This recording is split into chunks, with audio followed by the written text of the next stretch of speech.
Olá pessoal, eu sou o professor Pedro e nós estamos aqui hoje para falar sobre o concurso dos fuzileiros navais, o edital aberto, né? Vai cair matemática, aquela matemática tradicional, nível médio, vagas para rapazes e moças. Então, um assunto que normalmente costuma cair em qualquer concurso que exija matemática, raciocínio lógico. Regra de três compostas, tá?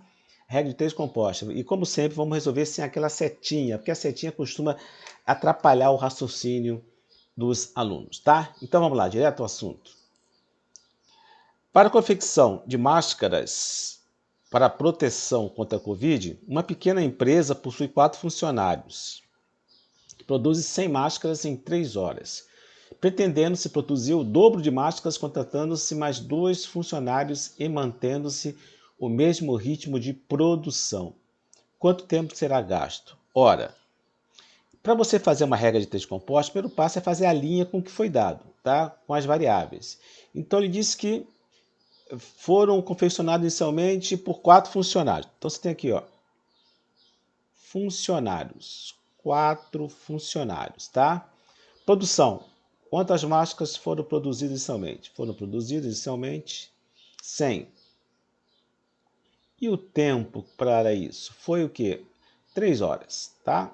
Aí você vai colocar agora as outras variáveis que ele quer que faça justamente o cálculo. Pretendendo-se produzir o dobro de máscaras, o dobro de máscaras são 200. Aí você coloca na mesma coluna onde tem a variável da máscara.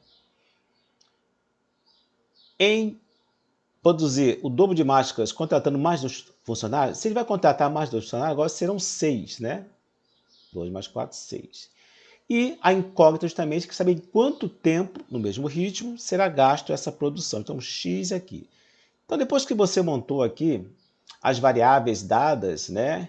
E a nova situação onde você vai ter que achar a variável x, você vai analisar o macete que eu dou. Sempre uma variável com onde tem um x, tá? Esquece a outra variável para não confundir, tapa essa outra variável. E aí você vai identificar se as variáveis são direta ou inversamente proporcionais à variável x que está sendo procurada. Se for inversamente proporcional, você põe um izinho para marcar que é inversa. Se for direta, você põe um dezinho. Assim que eu faço e evito colocar seta que atrapalha muitos alunos, tá? Então, mal começando pelo os funcionários, tá? Esquece as máscaras, tá? Tapa aqui essa máscara, esquece isso aqui por enquanto. Vamos analisar o seguinte, 4 funcionários fabricam as máscaras em 3 horas. Se eu tenho mais funcionários, eu vou levar mais tempo ou menos tempo para fabricar as máscaras? Olha, eu tenho mais gente pegando junto, né? Então, a tendência é que eu vou diminuir o tempo. Então, a razão, número de funcionários com relação ao tempo de serviço é direta, é inversamente proporcional. Marca aqui um izinho para dizer que é inversa. Coloca aqui um i. Tá? Agora você esquece os funcionários, vou analisar as máscaras. Bom, 100 máscaras são feitas em 3 horas. 200 máscaras, mais máscaras, né? Vai ser feito em mais ou menos tempo? Lógico, vai ser mais tempo. Então, a grandeza aqui da quantidade dos produtos vai ser diretamente proporcional ao tempo que será consumido para tal. Depois que você marcou, é que você vai fazer aqui, ó. Você vai colocar a razão onde tem a variável num canto, 3 está para x, e igualar agora o produto das outras razões, obedecendo aí se elas são inversa ou diretamente proporcionais em relação a essa variável aqui. Os funcionários é inversamente proporcional. Então, em vez de colocar a razão 4 sobre 6, eu coloco 6 sobre 4, vezes a outra razão. Mantém o mesmo sentido, 100 para 200. Está pronta a minha proporção. Como é que eu resolvo isso? A lógica é você primeiro resolver isso aqui, né? Aí você vai chegar numa proporção simples. Então, você pode usar o recurso da simplificação para poder economizar tempo e cálculo. Por exemplo, aqui, ó, 100 está para 200. Eu posso dividir por 100, cortar aqui os 2 zeros. Aqui fica quanto? Fica meio, né? Aqui eu tenho 6 sobre 4. Eu poderia simplificar aqui o 6 sobre 4. Ou simplificar direto aqui o 6 com esse 2.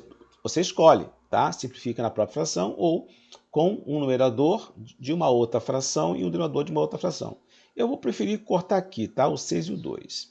Então, vou dividir o 6 por 2, dá quanto? Dá 3. 2 por 2 dá 1. Conclusão, aqui ficou 1, né?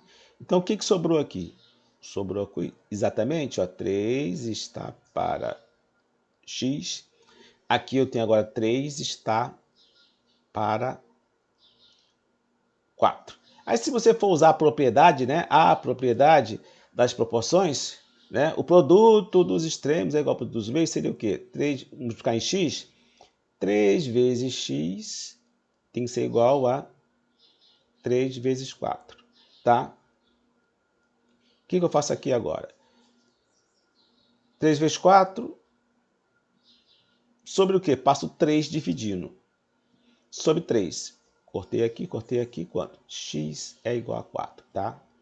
Seria a letra D. Mas o macete aqui, ó.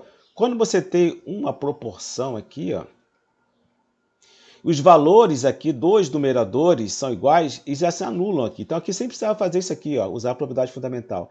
Se esse 3 aqui, numerador, é igual a esse outro 3, ele se anula aqui, ó. Certo? Ficaria então 1 e 1, então x aqui já estava a resposta, tá? X igual a 4. A mesma coisa se fosse igual aqui embaixo, tá? Você anularia então esses termos da proporção. Gostaram? Entenderam? Se vocês gostaram, curtam e se inscrevam no nosso canal de modo que a gente possa ajudar mais pessoas a passar no seu concurso público, Enem e vestibulares. Bons estudos e até uma próxima oportunidade.